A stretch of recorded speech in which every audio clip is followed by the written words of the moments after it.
Assalamualaikum warahmatullahi wabarakatuh. Halo semuanya, gimana nih kabarnya hari ini? Semoga sehat selalu ya. Perkenalkan nama saya Rizka Pujiati dengan nomor NPM 2304281135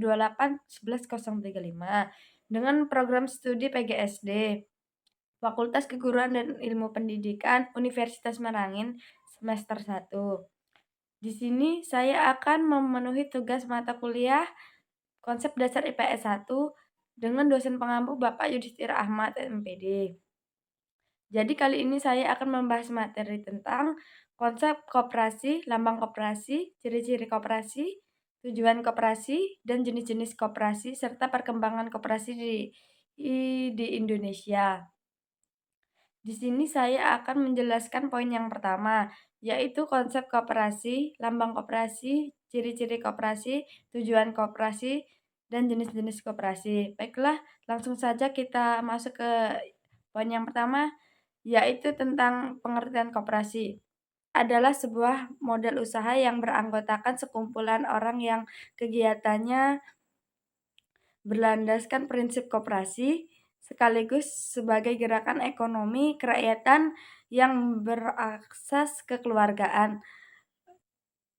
Tidak terheran jika pengolah koperasi mengarah pada kegiatan tolong-menolong untuk memperbaiki dan meningkat kesejahteraan perekonomiannya. Yang kedua yaitu lambang koperasi, yang terdiri dari satu roda bergigi, melambangkan upaya kerja keras yang ditempuh secara terus-menerus. Yang kedua, rantai memiliki makna ikatan kekeluargaan, persatuan, dan persahabatan yang kokoh.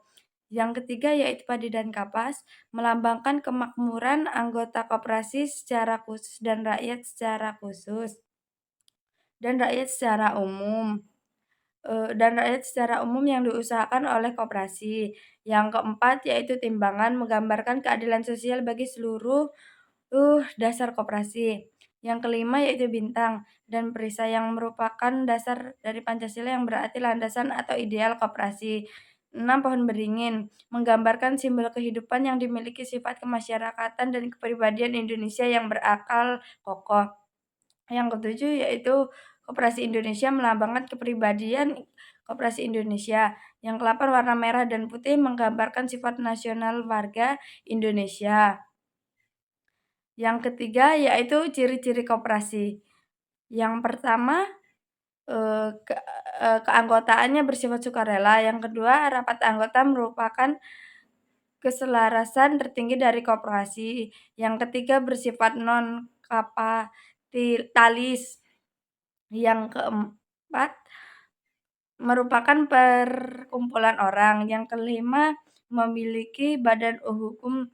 Yang keenam, menjalankan usaha. Yang ketujuh, pertanggungjawaban koperasi adalah pengurus. Yang kedelapan, tidak bertujuan untuk mencari laba sebesar-besarnya. Usaha kekeluargaan yang bergotong royong. Yaitu tujuan koperasi. Yang A, untuk meningkatkan taraf hidup anggota koperasi dan masyarakat di sekitarnya. Yang B, untuk membantu kehidupan para anggota koperasi dalam hal ekonomi. Yang C, membantu pemerintah dalam mewujudkan masyarakat yang makmur. Yang D, koperasi juga berperan serta dalam membangun tatanan perekonomian nasional. Yang E, bagi usaha kecil bisa untuk mendapatkan modal usaha yang ringan dan mengadakan usaha bersama.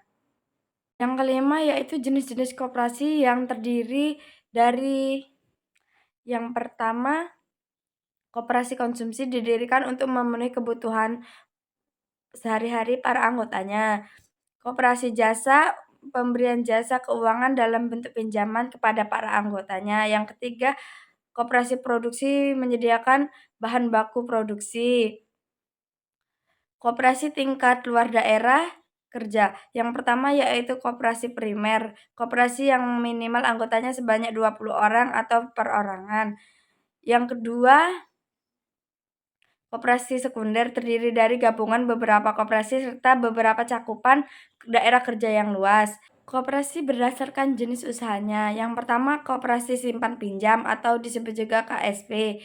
Usaha menampung simpanan anggota dan melayani pinjaman. Yang kedua, koperasi serba usaha atau disebut KSU.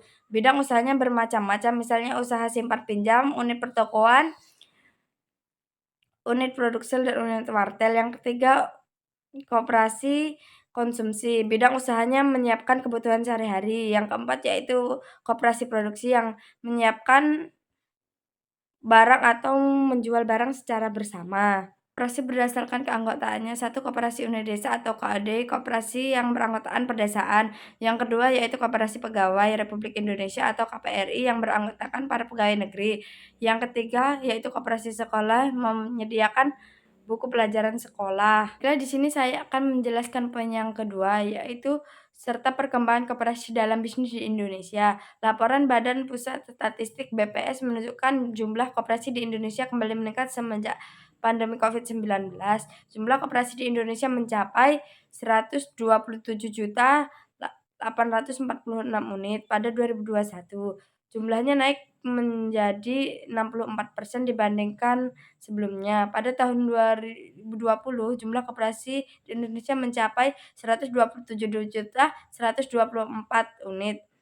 Angka tersebut naik menjadi 3,31 per tahun. Jumlah koperasi di Indonesia cenderung meningkat tiap tahunnya sejak 2006 sampai 2017. Pada tahun 2018, jumlahnya turun drastis. Jumlah koperasi terbanyak di Indonesia pada tahun 2021 berada di Pulau Jawa, yakni sebanyak 22.845 unit atau sekitar 17,86% dari total koperasi. Jawa Barat dan Jawa Tengah dengan masing-masing sebanyak 15,621 unit dan 10.270 unit satu jumlah. Koperasi yang paling sedikit di Indonesia berada di Kalimantan Utara, yakni 612 unit. Baiklah, cukup sekian materi yang dapat saya jelaskan mengenai konsep koperasi, lambang koperasi, ciri-ciri koperasi, tujuan koperasi, dan jenis-jenis koperasi, serta perkembangan koperasi dalam bisnis di Indonesia. Kurang dan lebihnya saya mohon maaf. Wassalamualaikum warahmatullahi wabarakatuh.